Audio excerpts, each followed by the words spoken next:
I do think they have a lot of mid-game power, and DN SOOPers' composition feels like maybe might take a bit too long to come online. We'll have to see. Extends behind the enemy turret, so you can proxy and you're still in top lane, but if you were that same position behind your turret, you wouldn't be in top lane. There's like, you know, shout out Watley for like carving out with blue trinkets the different areas of what is in top lane, and making it very clear in a tweet so people could see. Closer in trouble.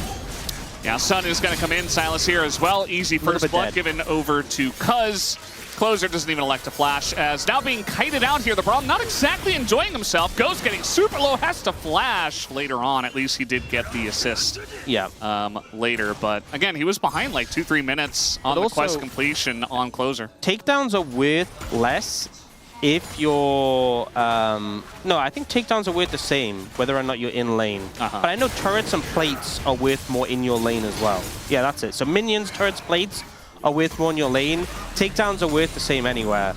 And epic monsters too. So if you roam and get those, it can be pretty good. But even then, like, I think it's hard not to lose points by roaming, even if you get moderate value. See, Ashe has a low cooldown W to proc it, but you tend not to see Essence Reaver Ashe. You tend to see, like, Kraken Slayer or Yuntal. Like auto-attack focused Ashe. Auto-attack, either like crit Ashe or on-hit Ashe. Yeah. So I'm interested, especially because we talked about how this composition was lacking. Like, you have 2 threats on this composition. You need them to be pumping damage. So he's up to the Essence Reaver here. It does mean he'll have plenty of mana. That's something to be said. We do have new support items coming out as well. I talked a little bit about the Bandle Pipes, which Ghost has, no surprise, because it's really strong with Braum. You might see it in action here if he hits a Q. No. Nope. We almost saw it. Almost saw it. Yeah. And Life has gone for the new support tier item. I forgot what it's called when it's not upgraded, but it's the DN when it's upgraded. And basically, it gives you know how like every tier item gives you a stat based on your mana? This one gives heal and shield power, and also for every second in... Oh. Wait, he hit him with that volley. I don't know how he did not quite know that Cuz was in the brush, but yeah, ends up using his cleanse and his flash, even though the volley, I heard the sounds of the volley hitting, so maybe the thing I was saying about the DNM when it's completed, every second you're in combat, it heals someone nearby. So when Life has his tier fully stacked, it's going to be pretty nice, pretty good. But he's a long way away from that. You often see people don't finish, like they get the tier and then they build another item. So it's interesting he finished it when he only has 144 tier stacks. Some perhaps non-optimal item finishing scenarios here, but you know. Yes. Okay, Ghost didn't hit a Q again. Yeah, Ghost obviously, okay, engage Braum coming on in, and Duck Tom has no sums, so that's a free kill for KT. Okay, you know what's really sad? It's got good vibes to it. I've just learned now in Spectator it doesn't do that.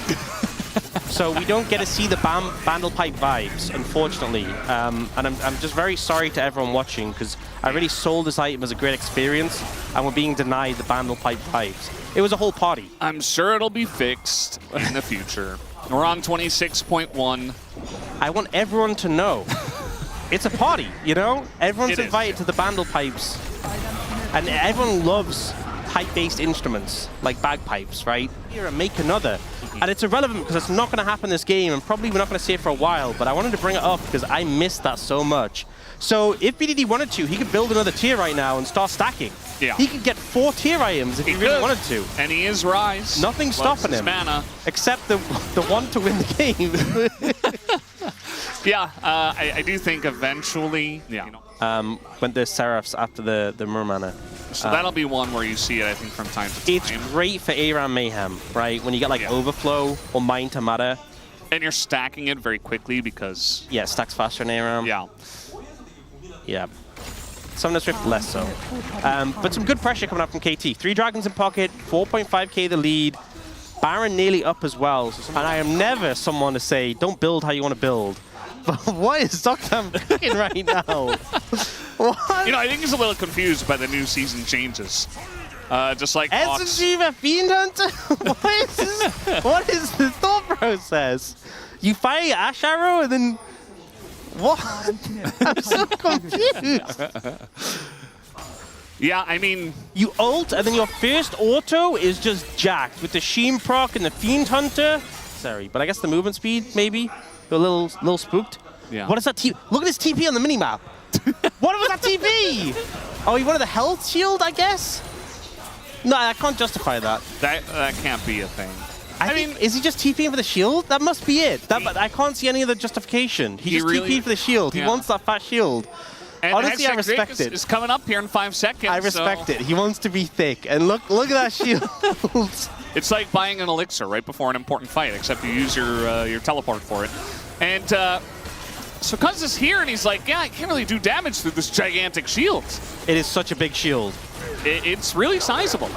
As the culling gonna hit basically nobody, and now the Mundo ultimate is stolen, but the Scion is so tanky. Down it goes the shield, and now we got a Renekton in the back line. Tons of damage, sometimes just dies, and Perfect is unkillable. It's a rout in this one, and KT essentially 5 for 0 in the team fight. Absolutely slaughter them. Absolute massacre, and it just really looked like some of the technology from the side of the DN SOOPers wasn't really coming together. Will Life be able to stack this? Yeah, I'm very curious. Yeah. I'm going to say no. I think he doesn't finish it.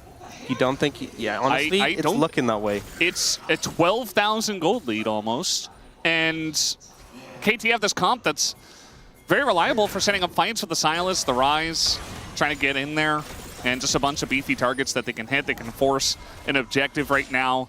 Aiming also has the model reminder, which I think, even though they added Giant Slayer back to LDR, so it does like extra damage based on the highest percent, more health the target has compared to you, like it used to.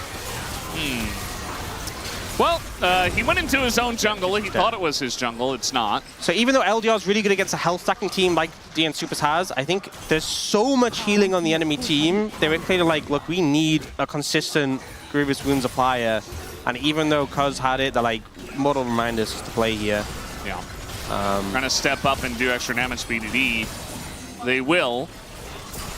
It's kind of bleeding here. Obviously, the Baron was taking the stolen Soraka the cheeky, just a little bit of sustain. Yeah. And then back to work. Oh, they found Closer in transition. He's just dead. And see you later. There's no way that Life is going to stack this up. He is dead now. 308. He's not even far away. He's not going to get it. It is so doomed. It's so over. Still the year of Dudu, I think, but we'll have to wait and see how that continues. Here after game 2 is an absolute stomp from KT Rolster. Pyosik says, I'll go down this time, and that he will. The Nexus is taken out, and 27 minutes, KT will tie it up and bring us to a game number 3. These were some of the best highlights from today's matchup. Which moment was your favorite? Let me know in the comment section below. This is OP, and I'll see you tomorrow. Take care.